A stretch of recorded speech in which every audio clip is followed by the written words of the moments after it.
ஞானானந்தமயம் தேவம் நிர்மலஸ்படிகாகிருதியும் ஆதாரம் சர்வ வித்யாநாமயக்ரீவம் உபாஸ்மகே. நமஸ்காரம்.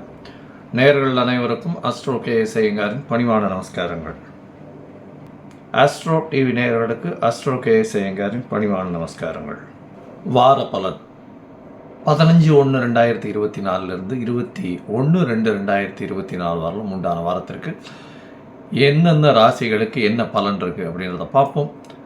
முதல்ல இந்த வாரத்தினுடைய கோல்சாரம் என்ன, இந்த வாரத்தில் வரக்கூடிய விசேஷங்கள் என்னென்ன, அதற்கு பிறகு இந்த வாரத்தில் வரக்கூடிய சந்திராஷ்டம ராசிகள் எந்தெந்த ராசிக்கு சந்திராஷ்டமம் அப்படின்றத பார்ப்போம்.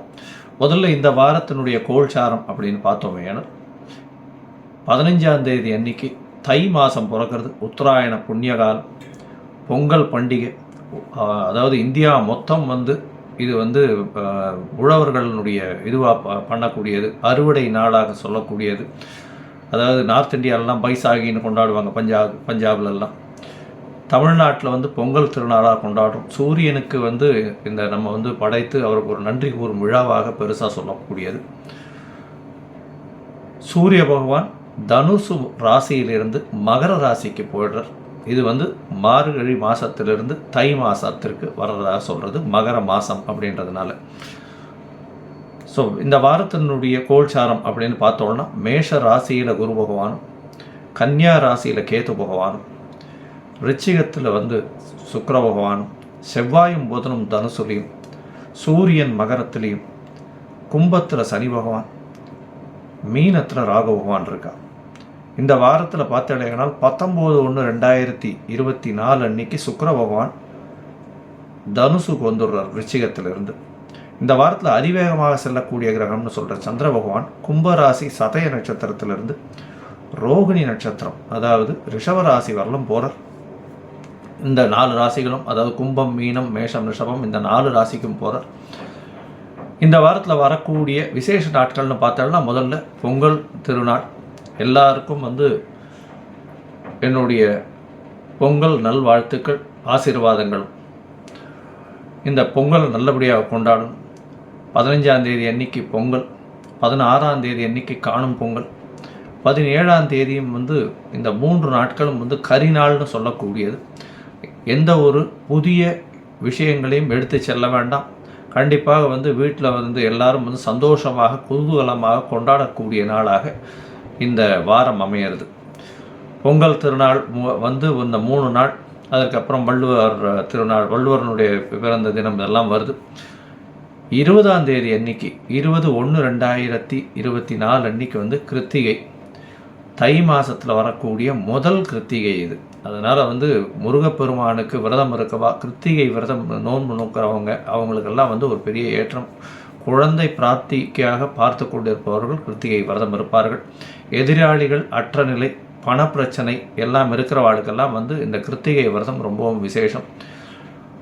21ஆம் தேதி ஏகாதசி, அதாவது சர்வ ஏகாதசி அன்னைக்கு, அதாவது ஞாயிற்றுக்கிழமை அன்னைக்கு வைணவர்களுக்கு ஒரு பெரிய ஏற்றமான நாள். இந்த காலகட்டத்தில் பார்த்தீங்கன்னா உண்ணாவிரதம், அதாவது உண்ணா நோன்பு இருக்கிறதும், கார்த்தாலேருந்து பெருமாளுக்கு பண்ணிட்டு அதுக்கப்புறம் சாப்பிடாமல் இருந்து அன்றைக்கி நைட்டு முடிஞ்சு அடுத்த நாள் கார்த்தால தான் சாப்பிட்ணும்.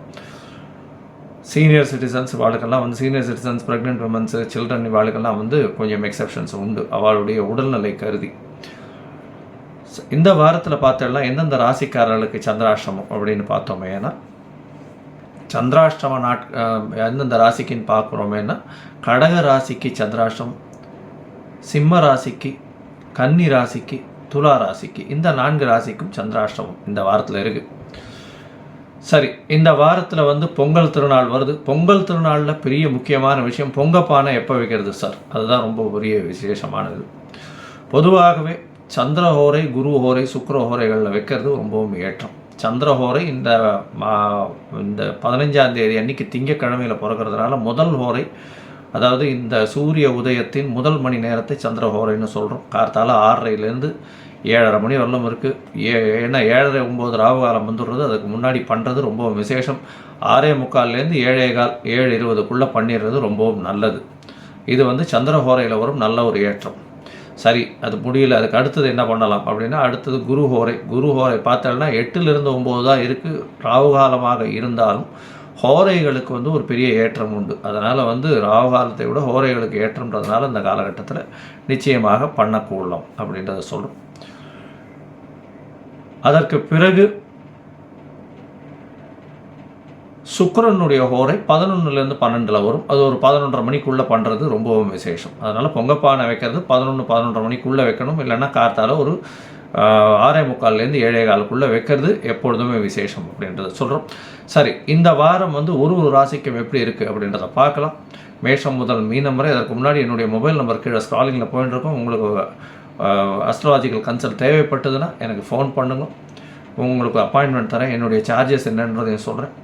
உங்களுடைய date, time, place of birth நீங்கள் அனுப்பினீங்கன்னா அதில் என்ன சந்தி இருக்கா, நட்சத்திர சந்தியா, பாத சந்தியா, லக்ன சந்தி என்ன இருக்குன்றதை பார்த்து உங்களுக்கு இப்போ நடக்கக்கூடிய கோச்சாரத்தில் என்ன பிரச்சனைகள் இருக்குது, இந்த இப்போ நடக்கக்கூடிய கிரகச்சாரங்கள் பொறுத்தும் உங்களுடைய தசாபுக்தி அந்தரம் சூக்ஷ்மத்தை பொறுத்தும் என்ன பிரச்சனைகள் இருக்குன்றதை ஐடென்டிஃபை பண்ணி அதற்கேற்ற மாதிரி எளிய பரிகாரம் என்ன செய்யலாம் அப்படின்றதையும் சொல்கிறேன். சரி, இப்போ மேஷம் முதல் மீனம் வரை ஒரு ராசியாக 15/1/2024 21/2/2024 வரை உண்டான வாரத்திற்கு எப்படி இருக்குன்றதை பார்க்கலாம். கன்னி, உத்திரம், ஹஸ்தம், சித்திரை இந்த 3 நட்சத்திரம் 9 பாதங்களை கொண்ட ராசி. ராசியின் அதிபதி அப்படின்னு சொல்லக்கூடியவர் வந்து புத பகவான். ராசிக்கு 4ஆம் இடத்துல கேந்திரத்தில் இருக்கிறது ரொம்ப விசேஷம். இந்த வாரம் பார்த்தாலேயானால் உங்களுடைய ராசிக்கு 4ஆம் அதிபதியும் 8ஆம் அதிபதியும் பரிவர்த்தனையில் இருக்கிறது பெரிய விசேஷம். உங்களுடைய ராசியிலேயே கேத்து பகவான் இருக்கிறதுனால உடல் நலத்தில் சற்று கவனம் தேவை. அதாவது 6ஆம் இடத்துல இருக்கக்கூடிய சனி பகவான் மூலியமாக நல்ல ஒரு ஏற்றம் இருக்கும். அதாவது பண விஷயங்களில் வந்து புதிய கடன் அமையக்கூடிய வாய்ப்புகள் உண்டு. கடனும் வந்து நல்ல கடனாக இருக்கக்கூடிய வாய்ப்புகள் உண்டு. பண வரவிற்கு பஞ்சம் இருக்காது. உங்களுக்கு சற்று வெளியூர், வெளிமாநிலம், வெளிநாடு போகக்கூடிய வாய்ப்புகள் நிச்சயமாக இருக்குது. எதிர்பாலினத்தோர் மூலியமாக நல்ல ஒரு ஏற்றம் இருக்கும். அதாவது வேறு மதத்தை சார்ந்தவர்கள் மூலியமாக நல்ல ஒரு ஏற்றம் கிடைக்கக்கூடிய காலகட்டமாக இருக்குது. வெளிநாடு போயிட்டு வரக்கூடிய வாய்ப்புகள் நிச்சயமாக உண்டு. உங்களுடைய ராசிக்கு பார்த்தோன்னா 4ஆம் இடத்துலேயே சுக்கிர பகவான் போகிறார். குடும்பாதிபதி அப்படின்னு சொல்லக்கூடிய சுக்கிர பகவான் உங்களுடைய ராசிக்கு 4ஆம் இடத்துல இருக்கிறதுனால புதிய வீடு, மனை வாங்கக்கூடிய வாய்ப்புகள் நிச்சயமாக உண்டு. உங்களுடைய ராசிக்கு பார்த்தோன்னா 4ஆம் இடத்துல செவ்வாய் பகவான் பெரிய ஏற்றத்தில் இருக்கார். குருவினுடைய பார்வையில் இருக்கிறது பெரிய விசேஷம். குரு மங்கள யோகம் அமையிறது பெரிய விசேஷம். இந்த காலகட்டத்தில் புதிய அதாவது வேலை கிடைக்கக்கூடிய காலகட்டமாக இருக்குது. தொழிலில் பெரிய அபிவிருத்தி இருக்கும். ரியல் எஸ்டேட் பண்ணுறவர்களுக்கெல்லாம் நல்ல ஒரு ஏற்றம் கிடைக்கக்கூடிய காலகட்டமாக இந்த வாரம் அமையிறது. இந்த வாரத்தில் பார்த்தீங்கன்னா உங்களுடைய ராசிக்கு பெரிய ஏற்றம் இருக்கக்கூடிய காலகட்டமாக இருக்குது. சந்திர பகவான் உங்களுடைய ராசிக்கு 11ஆம் அதிபதி இந்த வாரத்தில் 6ஆம் இடத்துல ஆரம்பிக்கிறார். அதாவது 15/1/2024 21/1/2024 வரை உண்டான வாரத்தில் 16ஆம் தேதி காலை ஒரு 5:30 மணி வரணும் சந்திர பகவான் உங்களுடைய ராசிக்கு 6ஆம் இடத்துல இருக்கார். புணர்ப்பு யோகம் அமையிறது. வேலையில் பெரிய ஏற்றம் கிடைக்கும். வேலையின் மூலியமாக திடீர் பணம் வரும். உங்களுக்கு இன்க்ரிமெண்ட் வரக்கூடிய வாய்ப்பு உண்டு. ப்ரொமோஷன் இருக்கக்கூடிய வாய்ப்புகள் இந்த வாரம் வருது. உங்களுடைய ராசிக்கு சமசப்தமத்தை சந்திர பகவான் போகிறார். ராகுவோடு சேர்ந்து இருக்கக்கூடிய காலகட்டமாக இருக்குது. இருந்தாலும் 11ஆம் அதிபதி 7ஆம் இடத்துல இருக்கிறதுனால பார்ட்னர்ஷிப் பிஸ்னஸில் பெரிய ஏற்றம் கிடைக்கும். அதாவது எதிர்பாலினத்தவர் மூலியமாக, நண்பர்கள் மூலியமாக தொழிலில் பெரிய அபரிவிதமான வெற்றி கிடைக்கக்கூடிய காலகட்டமாக இந்த வாரம் அமையிறது. உங்களுடைய ராசிக்கு பார்த்தலையானால் 8ஆம் இடத்துல சந்திர பகவான் போகிறார். அதாவது 18ஆம் தேதியிலிருந்து 18ஆம் தேதி காலத்தால் ஒரு 7:30 மணியிலிருந்து 20ஆம் தேதி வரலும் பார்த்தேன்னா 20ஆம் தேதி மதியம் ஒரு 11:30 மணி வரலும் உண்டான காலகட்டத்தில் சந்திர பகவான் உங்களுடைய ராசிக்கு 8ஆம் இடத்துல இருக்கார். சந்திராஷ்டம காலமாக இருக்குது. அதனால் புதிய முயற்சிகள் வேண்டாம். வெளியூர், வெளிமாநில பிரயாணங்கள் வேண்டாம். தேவையற்றவர்களுக்கு ஜாமீன் கையெழுத்து போடுறதெல்லாம் வேண்டாம். ஒருவேளை நீங்கள் வந்து வெளியூர், வெளிமாநிலம் போகணும், புதிய முயற்சி ஈடுபட்டே ஆகணுன்ற கட்டாயத்தில் இருந்தீங்கன்னா சந்திர பகவானுக்கு உண்டான எளிய பரிகாரம்னு சொல்கிற அகத்திக்கீரை கட்டு வாங்கி கொடுத்துட்டு போங்க. ஏன்னா இந்த வாரம் ஏகாதசியம் வருது. அதனால் அகத்திக்கீரை கட்டு இந்த கோசாலையில் கொண்டு போய் பசுமாட்டு கொடுத்துட்டு போகிறதுனால உங்களுக்கு சந்திராஷ்டமத்தின் தாக்கம் குறையும்.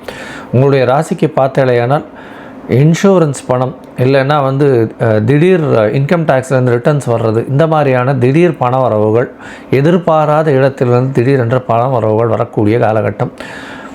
ரியல் எஸ்டேட் மார்க்கெட்டில் இருக்கவங்களுக்கு பெரிய ஏற்றம் கிடைக்கக்கூடிய காலகட்டமாக இருக்கும். அதுவும் ரியல் எஸ்டேட்டில் பார்த்தாலேனால் நல்ல ஒரு ஏற்றம் இருக்கும்.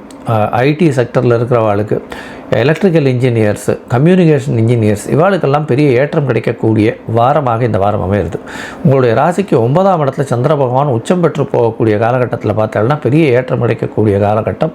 ஏன்னா 9ஆம் இடத்துல போய் உச்சம் பெற்று 11ஆம் அதிபதி 11க்கு 11 இருக்கக்கூடிய காலகட்டம் எந்த தொழிலை நீங்கள் தொட்டீர்கள்னாலும் நல்ல ஒரு ஏற்றம் கிடைக்கும்.